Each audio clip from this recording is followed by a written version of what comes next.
El trasplante de órganos es un procedimiento en el cual se implanta un órgano o un tejido de un donante a un receptor. Todos podemos ser donantes, pero para esto los médicos examinarán tus órganos y determinarán si son aptos para ser trasplantados. En teoría, una persona puede donar hasta 6 órganos: su corazón, hígado, intestino, páncreas, pulmón y riñón, con los cuales puede beneficiar hasta a 8 personas. Lo complicado aquí no es del donador, sino de quién va a recibir la donación.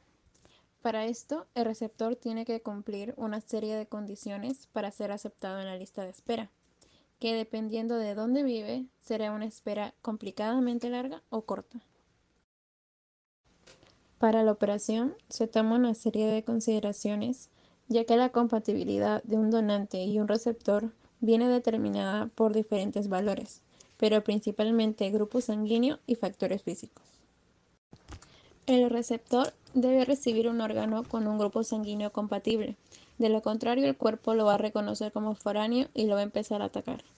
Por otra parte, si el órgano que recibe no es proporcional al órgano que perdió, el cuerpo se puede ver en apuros en no adaptarse a la nueva circulación, por lo que es recomendable encontrar receptores con similitud de peso y edad. Existen dos, según la relación entre el receptor y el donante y según su localización. En este primero encontramos el autotrasplante, que ocurre cuando el donante y el receptor son el mismo individuo y se utiliza en caso de tejidos como piel, vasos, huesos o médula ósea. Luego encontramos el isotrasplante, que es cuando el donante y el receptor son gemelos idénticos, y en este caso se evita totalmente el problema del rechazo. Después encontramos el alotrasplante, que es cuando el donante y el receptor son individuos de una misma especie, pero no genéticamente idénticos. Y este es el tipo de trasplante más común. Por último tenemos al xenotrasplante, que es cuando el donante y el receptor son de especies distintas. Ahora les voy a hablar según su localización, donde tenemos al ortotópico, que se sustituye el órgano enfermo por uno sano, y el heterotópico, donde no se extrae el órgano enfermo y se injerta otro sano como apoyo. Tenemos dos tipos de donante. Encontramos al donante vivo, que es aquella persona que en vida puede donar un órgano o tejido para trasplante, ya sea riñón, hígado y médula ósea. Luego tenemos al donante cadavérico, que es esa persona fallecida sobre la cual es factible la extracción de un órgano o tejido para el trasplante. Donación de órganos, un acto gratuito, voluntario, anónimo y altruista.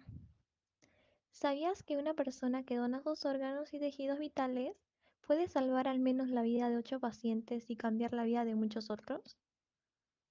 Pues, donar tus órganos es una oportunidad para ayudar a pacientes generalmente con una enfermedad terminal o que están cerca de una muerte prematura. Al donar, puedes hacer que la vida de esas personas cambie totalmente, dándole oportunidades a futuro. ¿También sabías que la lista de espera de órganos está en aumento? Hay muchas personas que esperan por un órgano y a veces hasta llegan a morir en esa espera. Al donar, salvas vidas y das esperanza a muchas familias. Por eso, sé un donante, porque la vida que puedes dar es el mejor regalo. Donar es amar. ¿Qué son los receptores de membrana? Los receptores de membrana son una proteína integral incrustada en la membrana celular, que nos permite comunicarnos con el exterior. Sin los receptores, las células no trabajarían juntas y el cuerpo humano no estaría formado tal y como lo conocemos. Estas también se especializan en la exploración de células químicas como son las hormonas peptídicas, los neurotransmisores y ciertos factores tróficos. Los receptores de membrana son de tres tipos: ligados a canales iónicos, ligados a enzimas y ligados a proteína G. Los receptores de membrana ligados a canales iónicos, también denominados canales iónicos con puerta de ligando, son proteínas membranales compuestas entre 4 y 6 subunidades, que se arman de tal forma que dejan un conducto a poro central, a través del cual pasan los iones de un lado a otro de la membrana. Estos canales atraviesan la membrana y poseen un extremo extracelular, donde se encuentra el sitio de unión para el ligando, y otro extremo intracelular que en algunos canales presenta un mecanismo de compuerta. Ciertos canales tienen un sitio de ligando intracelular.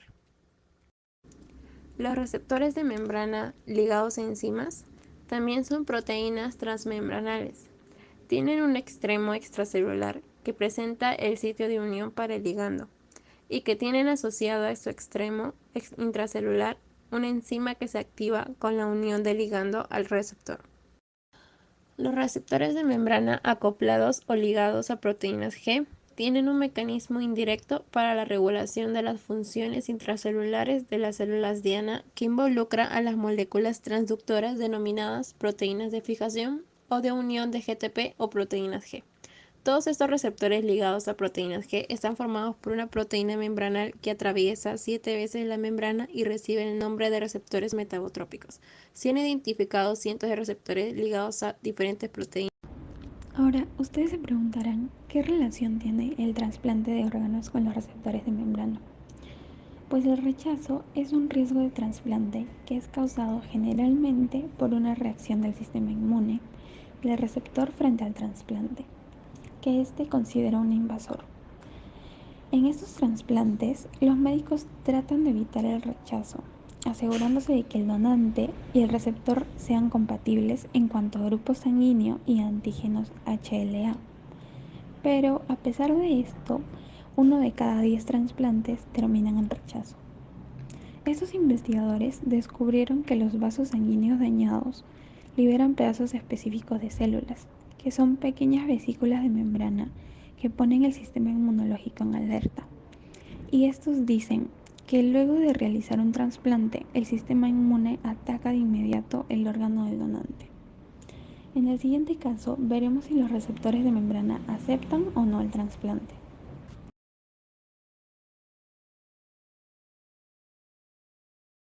Después de horas en el quirófano, el trasplante de Daniel fue un éxito total, ya que los receptores asimilaron sin ningún problema el nuevo órgano y no hubo complicaciones.